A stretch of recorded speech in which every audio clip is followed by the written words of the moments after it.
As many as 800,000 American troops battle PTSD after combat deployments during the last 2 decades, but some don't get the help they need because they don't believe they have a real problem. Yeah, but as news specialist Jed Bowles shows us, a Utah program is helping veterans discover a safe route to healing.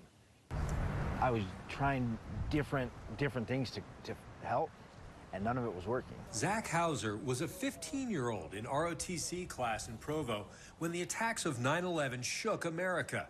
He believed he was born to be a soldier, so he ignored the warning signs of PTSD. When I got back, I was having dreams and nightmares, and I thought it's just because combat was so recent. An Army combat engineer for 6 years, he deployed twice to Iraq. He hunted roadside bombs and blew them up, and his vehicle took hits.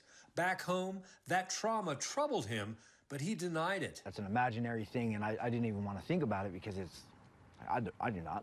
I'm a soldier. Like we don't have psychological issues. One night, he acted out the nightmare he was having. I was up walking around, and I had my combat socks on, and I was sitting there walking around with my hands like I was holding my M16. He wanted to rediscover the man that his father and his 2 boys expected him to be. The most powerful motivator out there. In and out of counseling for a decade, he battled the demons of war. Using massive amounts of alcohol and dealing with it in my own way. And earlier this year, he landed in Veterans Court and found his way to Valor House on the VA campus. All right, gentlemen.